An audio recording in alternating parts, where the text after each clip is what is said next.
আমার স্বামীর দ্বিতীয় বিয়ের তোড়জোড় চলছে, আর এ কাজে সবচেয়ে বেশি উৎসাহ আমার শাশুড়ির। প্রায় প্রতিদিনে আমার ননদকে সাথে নিয়ে এ বাড়ি ও বাড়ি মেয়ে দেখতে যায়। অবশ্য আমাকে বলেই যায়। আগে ননদের সাথে আমার সম্পর্ক ভালোই ছিল, কিন্তু এখন সেও আমাকে এড়িয়ে চলছে, মায়ের সাথে তাল দিচ্ছে। আজকে শাশুড়ি ঘরে ঢুকে আমাকে ডাকতে শুরু করলেন। আমি দৌড়ে গেলাম। পান চিবুতে চিবুতে বললেন, তারপর কি চিন্তা ভাবনা করলা, থাকবা নাকি যাইবাগা বাপের বাড়ি? আজকে কিন্তু কথা ফাইনাল করিয়া আসছি। মাইয়া বেজাই সুন্দর, তার উপরে আবি আত্মা, বয়সও কম। এমন মাইয়া সহজে পাওয়া যায় না। আর দেখাইয়া মনে হলো সুস্থ সবল। আশা করি কোনো সমস্যা নাই তোমার মতো। উনি এক নাগারে কথাগুলো বলে থামলেন। আমার মুখ দিয়ে কোনো কথা বেরুচ্ছে না।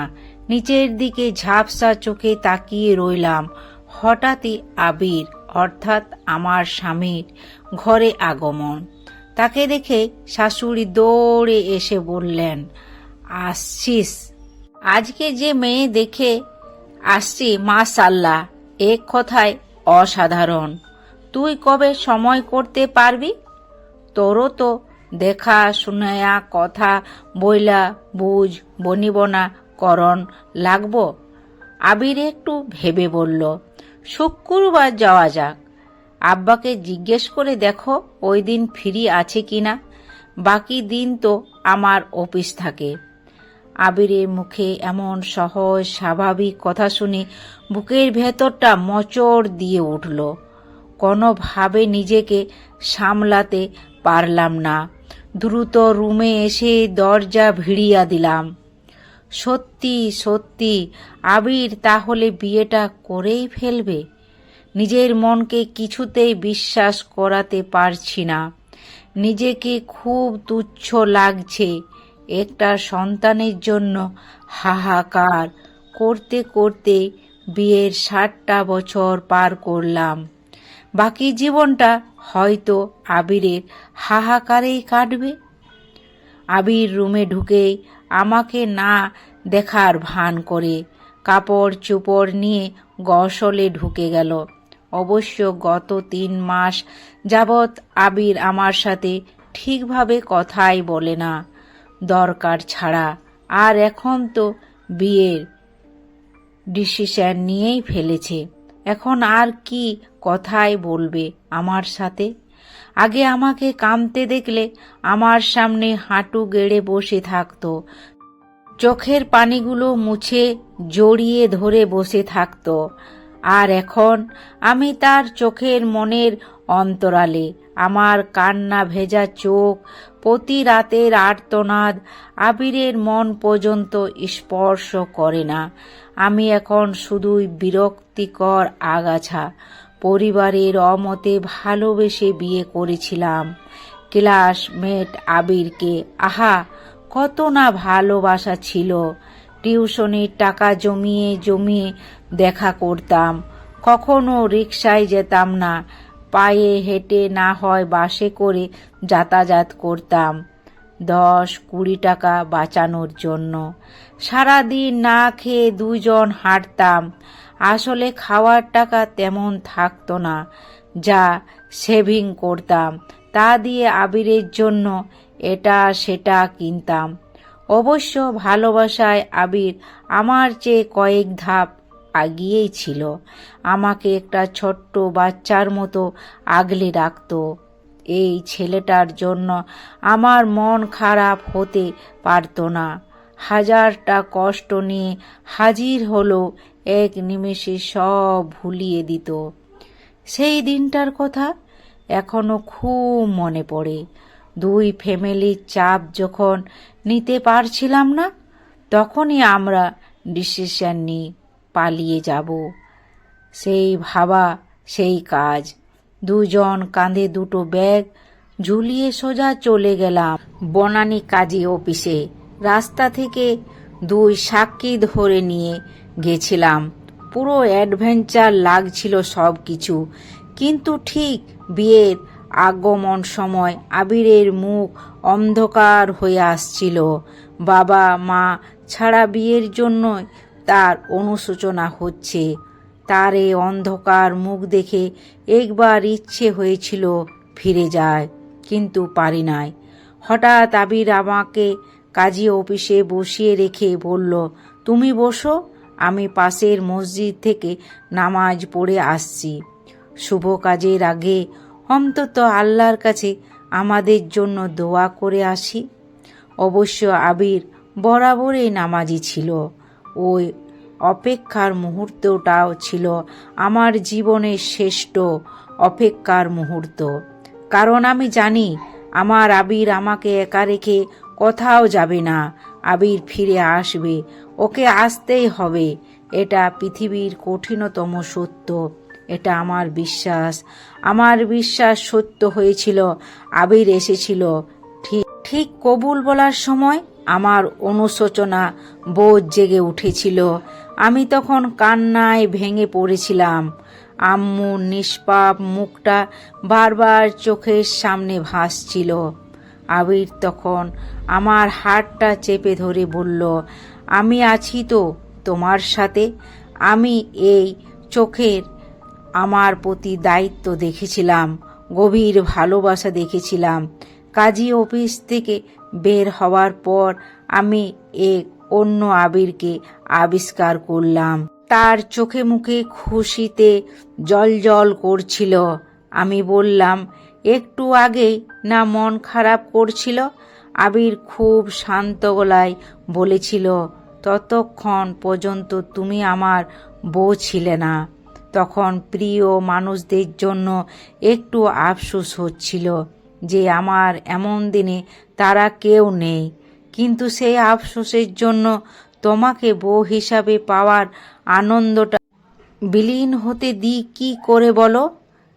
তারা আমার আপন ছিল, থাকবে, আর তুমি এখন পার্মানেন্ট আমার হয়ে গেলে।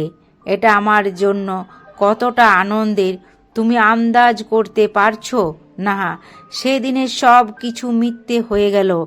আমি আর আমার আবির নেই। সেই সুন্দর নিষ্পাপ সরল মনের আবিরকে আমি হারিয়ে ফেলেছি, চিরতরে হারিয়ে ফেলতে যাচ্ছি। আল্লাহ আমাকে শক্তি দাও।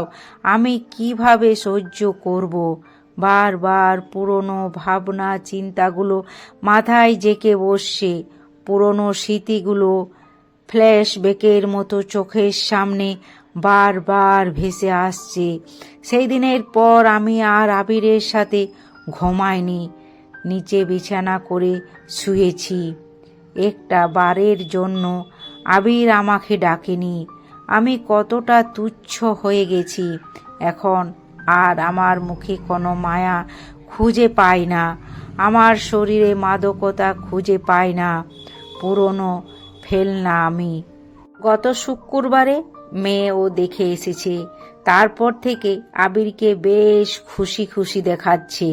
আবিরের মুখে আমি সারাটা জীবন হাসি দেখতে চেয়েছিলাম, কিন্তু কেন যেন আবিরের এই হাসি মুখ আমার ভেতরটা পুড়িয়ে ছারখার করে দিচ্ছে।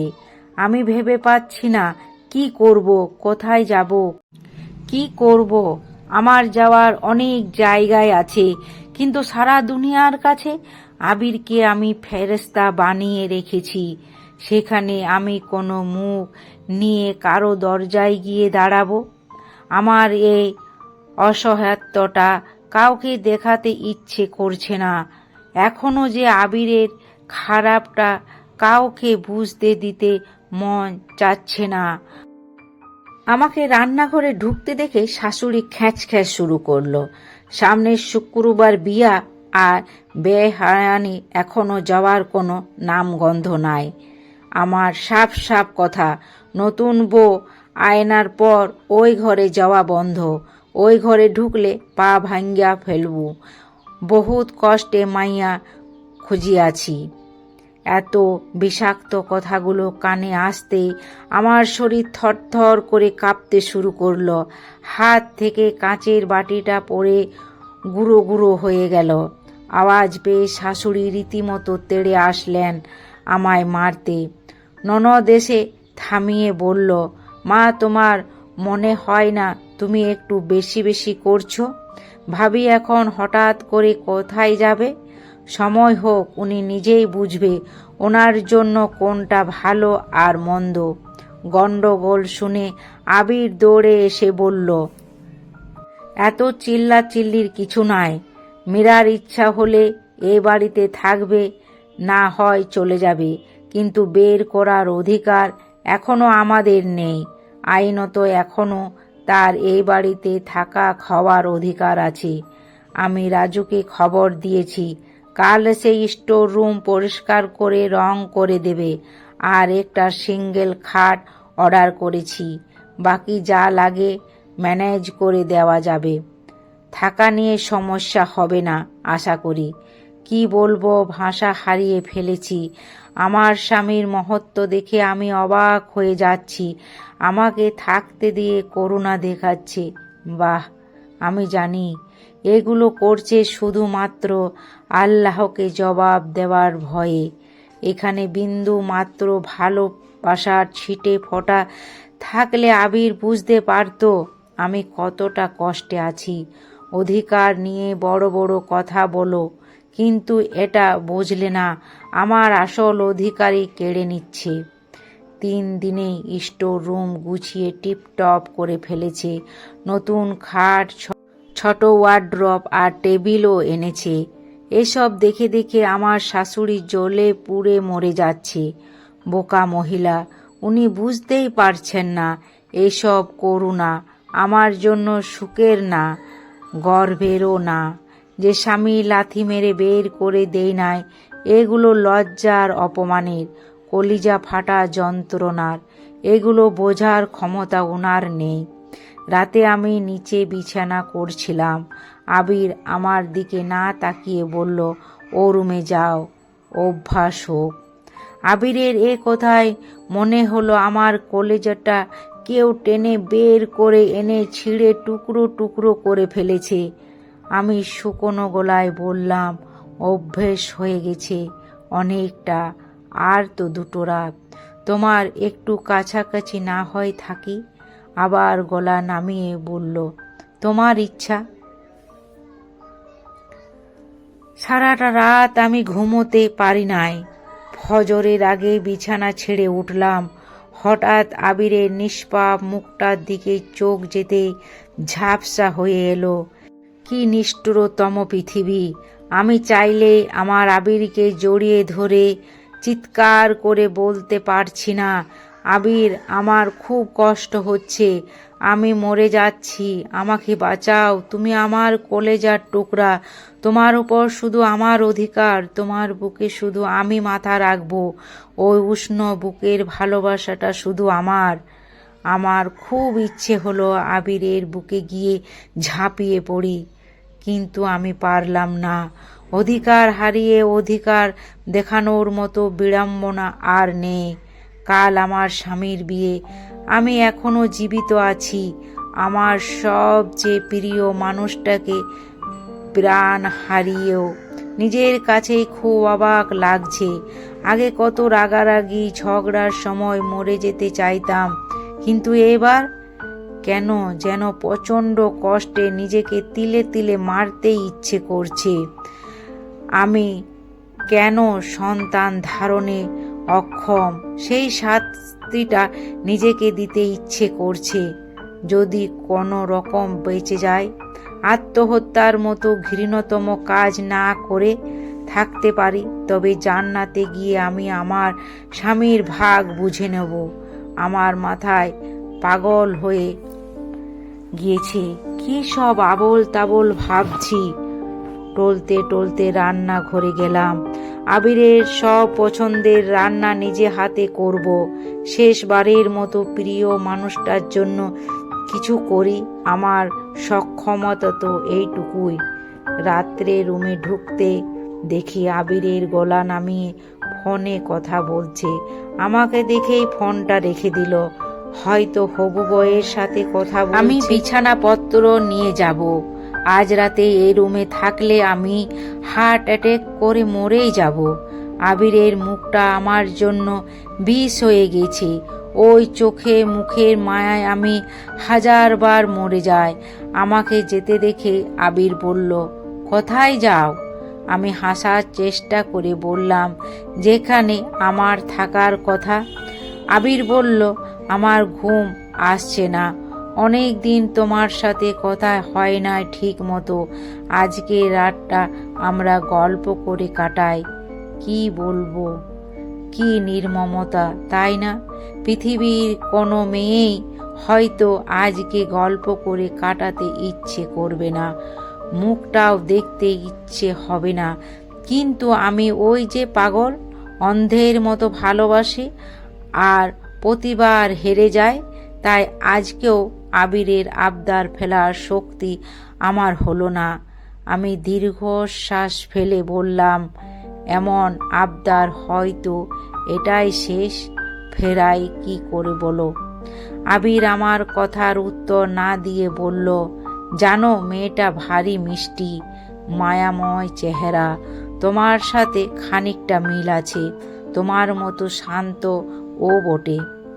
কেন যেন এতজনের মাঝে আমি তোমার মতোই একজনকে খুঁজেছিলাম।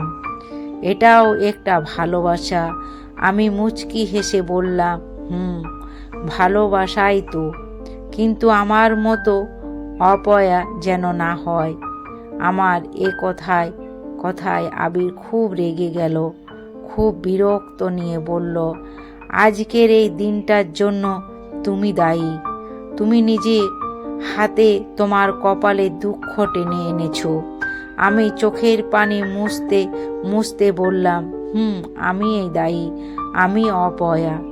আবির আরো রেগে গিয়ে বলল, দেখো মীরা, আমি জানি সন্তান না হওয়ার সামাজিক আর পারিবারিক চাপটা তুমি নিতে পারছিলে না। তুমি কোথায় কোথায় ঝগড়া হলে নিজেকে হেয় করো, ছোট করে আমাকে বারবার বিয়ের কথা তুমি বলনি। শেষবার যখন ঝগড়া হলো তুমি চিৎকার করে বললে আমি যেন বিয়ে করি আর না হয় তোমার মরা মুখ দেখি। তোমার মরা মুখ দেখতে চাই নাই, তাই এত কিছু। আমি আর নিজেকে ধরে রাখতে পারলাম না। আবিরকে জড়িয়ে ধরে হাউ করে কাঁদতে কাঁদতে বললাম, তুমি কেন বুঝলে না আবির, কোনটা আমার মনের কথা আর কোনটা মুখের কথা? আবির চোখের পানি আড়াল করে বলল, সব সময় বুঝে নেওয়ার দায়িত্বটা কি আমার ছিল? তুমিও তো বুঝতে পারতে আমার মনের অবস্থা, কিন্তু না, তুমি সব সময় আমাকে প্রেসারাইজ করেছো। আমি আবিরের গলা জড়িয়ে রেখে কাঁদতে কাঁদতে বললাম, তুমি বোঝনি আমি মানসিক কষ্ট নিতে না পেরে তোমার উপর রাগ ঝাড়তাম শুধু। কিন্তু এটা আমার অন্যায় ছিল। আমি আমার ভুল বুঝতে পেরেছি, কিন্তু এ ভুলের শাস্তি এত নির্মম কেন বলতে পারো? আবির তার গলা থেকে আমার হাত ছাড়িয়ে বলল, কিন্তু তোমায় বুঝতে বুঝতে অনেক দেরি হয়ে গেছে, এখন আর কিছু করার নেই। আমি ঢুকরে ঢুকরে কাঁদতে থাকলাম। আমার মনে হলো আমি আবিরের পা ধরে অনুরোধ করি যেন সে বিয়েটা না করে, কিন্তু পারলাম না। মনে হলো যে যেতে চাইছে তাকে আটকে রাখা বোকামি। আর তাছাড়া সত্যই তো আমি আবিরকে কোনো সন্তান দিতে পারবো না, তাই আমার অনুরোধ করা সাজে না। ফজরের আজান পড়েছে, একটা দুটা পাখির আওয়াজ ভেসে আসছে। আমি আর আবির দুজনেই মাটিতে হেলাম দিয়ে বসে আছি। আমার ঠোঁটগুলো শুকিয়ে চৌচির হয়ে আছে, চোখ দিয়ে রক্ত পড়বে মনে হচ্ছে, এতটা জ্বালা হচ্ছে। মুখ দিয়ে হাঁ করে নিঃশ্বাস নিচ্ছি। আচ্ছা, আমার যতটা কষ্ট হচ্ছে আবিরের কি তার অর্ধেক কষ্ট হচ্ছে? হলে হয়তো আমাকে একা করতে পারতো না। আবির উঠতে উঠতে বলল, আমার শেষ একটা অনুরোধ, রাখবে? আমি শুকনো গলায় বললাম, রাখবো। আবির আলমারি থেকে একটা ব্যাগ বের করে বলল, আমি জানি তোমার খুব কষ্ট হবে, কিন্তু তবু আমার জন্য এই শাড়িটা তুমি পরো। মাস 3 আগে কিনেছিলাম। ঝগড়াঝাঁটি অশান্তি সব মিলিয়ে দেওয়া হয়নি।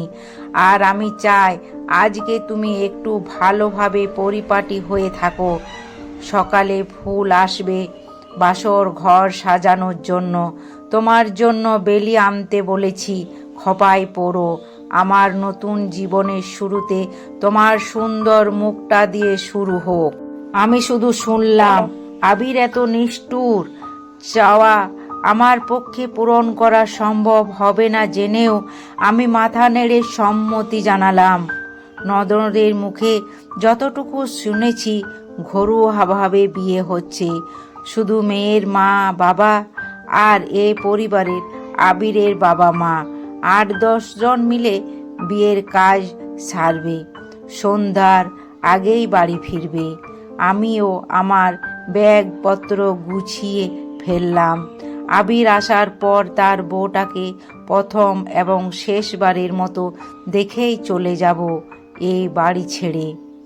বুকে অসহ্য যন্ত্রণা নিয়ে আবিরের দেওয়া শাড়িটা আর বেলি ফুলের মালা দিয়ে নিজেকে তৈরি করলাম। আমার সাজানো ঘরটায় আজকে ফুলের বাসর সেজেছে অন্য কারোর জন্য। কি সুন্দর করে সাজানো! আমার বাসরটা এত সুন্দর হয়নি পালিয়ে বিয়ের সুবাদে। আফসোস আর হতাশা আমাকে আঁকড়ে ধরেছে। পুরো বাসায় আমি একা। সবাই গেছে নতুন বউ আনতে। আমি বসে বসে অপেক্ষায় প্রহর গুনছি। সন্ধ্যার পর বাসায় বেল বাজালো। বেলের আওয়াজে আমার শরীর কাঁপতে লাগলো। কোনো রকম টলতে টলতে দরজা খুললাম। প্রথমে আমার ননদ খুব হাসি হাসি মুখ করে ঘরে ঢুকলো, কিন্তু তারপরে আমার শ্বশুর শাশুড়ি মুখ কালো করে ঘরে ঢুকতে ঢুকতে বলল, অলক্ষিণী কোথাকার, বললেই হন হন করে চলে গেল। সবার শেষে আবির আসলো। কলে ছোট্ট একটা বাচ্চা মেয়ে, বছর 5 হবে। ননদ আমাকে শুনিয়ে বলল, দেখো তো ভাবি, তোমার নতুন বাচ্চাকে পছন্দ হয় কি না? আবির হাসতে হাসতে বলল, পছন্দ হতেই হবে, চেহারা মিলিয়ে এনেছি। দেখো দেখো, একদম মীরার মতো। সবাই বলবে মীরার মেয়ে। আমি কিছুই বুঝতে পারছি না। আমার শরীর তখনও কাঁপছিল থরথর করে। আমি শুধু তাকিয়ে দেখছি, মুখ দিয়ে কিছু বের হচ্ছিল না। আবির নীলাকে বলল, যা, ওকে ওর রুমে নিয়ে যা। ওরা চলে যেতে আবির আমাকে শক্ত করে জড়িয়ে ধরে বলল, থ্যাঙ্কস আমার অনুরোধ রাখার জন্য। আমি ঘেউ ঘেউ করে কান্না করে দিলাম। আবির আমাকে আরো জোরে জড়িয়ে ধরে বলল, তোমাকে এত কষ্ট দেওয়ার কারণ হলো তোমাকে বুঝলাম যে সব সময়ই মুখে যা আসে তা বলা উচিত নয়, আর যে কষ্টটা তুমি নিতে পারবে না সেটা কাউকে করতে বলো না।